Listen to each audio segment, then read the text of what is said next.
千树连最终决战来了，对战史上最强异兽兽一祖麦鲁。依旧书接上回，千树连在经过线下的决战后，身体体能已经达到极限。如果再继续战斗，那么这一战将会迎来他生命的尽头。而为了不让瑞森伤心，他看着能够消除记忆的手机，最终下定了决心。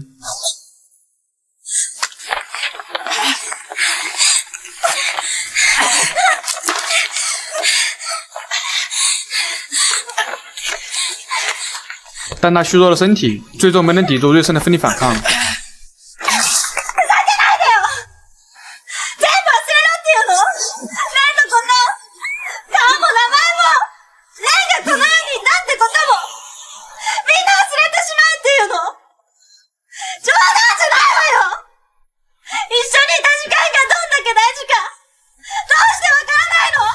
看着瑞森的所作所为，连最后也放弃了这个想法。考えてたんだ。光はなぜ俺のところに来たんだろうって。这里和上一集的节奏其实有很明显的割裂感，就是我之前提到的千树连篇在这一集有很大的压缩。同じことを考えてた人がいるよ。俺はこの光を得た。この光の意味が何なのか。お前を助けたとき、俺は感じたんだ。過去は変えられないが、未来なら変えることができるかもしれない。而这时一身兽出现，能够完全治愈人的特效药，也在普罗米修斯们的努力下完成了拉斐尔的开发。一边是自己一直以来守护的人们，一边是能够继续生存的希望。当他还在犹豫之时，最强异圣兽一族麦鲁登场，而莲最终也下定决心。俺は俺の光を走り切る。因为此刻的他已经有了为他人而战斗、为他人而活下去的觉悟。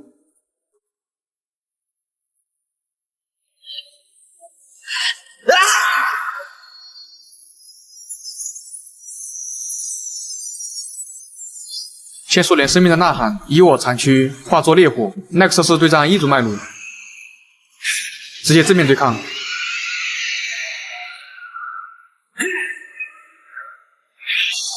一族麦鲁的战吼声融合了迪迦中两位经典怪兽戈尔赞和梅尔巴的吼叫声。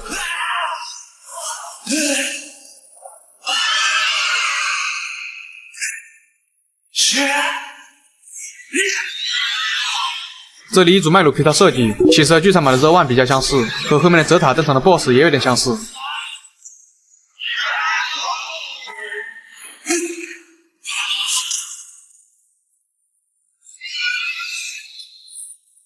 这个尾巴的打击感没有特别突出，所以就相对少了一点压迫感。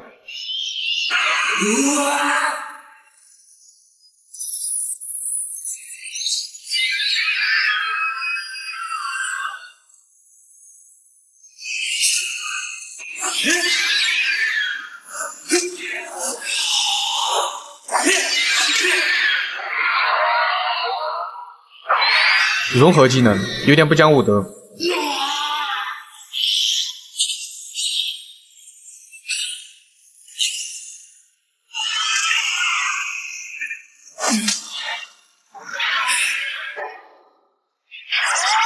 梅嘎弗拉斯的闪电又是硬扛，反手变体还击。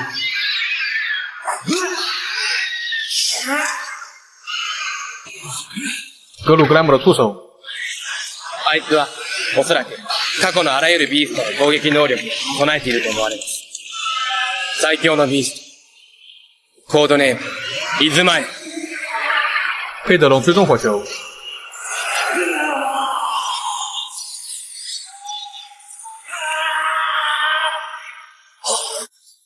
夜袭队发力打出枪指，但是反手电击只剩下孤门。TV 剧中为数不多的追击，溶解光线。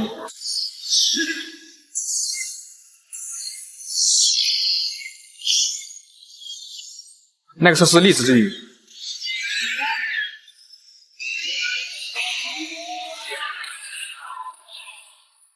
洛斯菲尔利爪。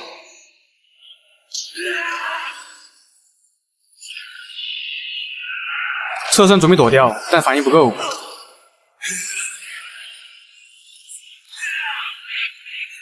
注意这里还专门后退了一步。虽然奈克瑟斯还没有闪红灯，但是莲本身的身体已经支撑不住了。净化反光线，光线余震导致孤明也坠机。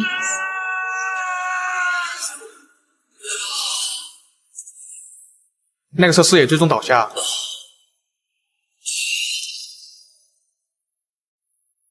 レン、这时又通过当初连送给他的贝壳隔空传话。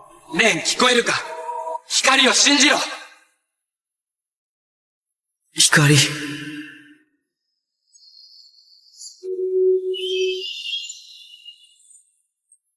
连的强大意志让他重新站起来。光は、人に受け継がれる希望。俺は戦う。俺は生きる。生きてこの光をつなぐ。前方高能。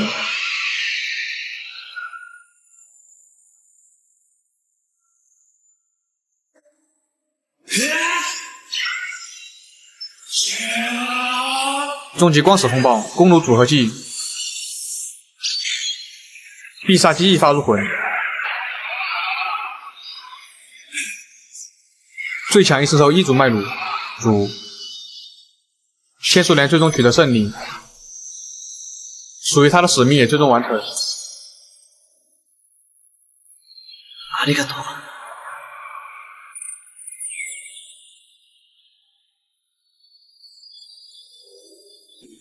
さよなら。而故事的最后，莲被紧急送往医院，并接受了拉斐尔的治疗。レンは生きる。僕たちはそう信じた。でもあの時、僕たちはレンを離れた光が誰を訪れるのか、まだ考えてもいなかった。そして、それに続く、恐ろしい出来事。那么千树莲最终章完美结束。名前なんて言うの？ねえねえ、名前は？俺千住蓮ね。ここ来るの初めて？水を。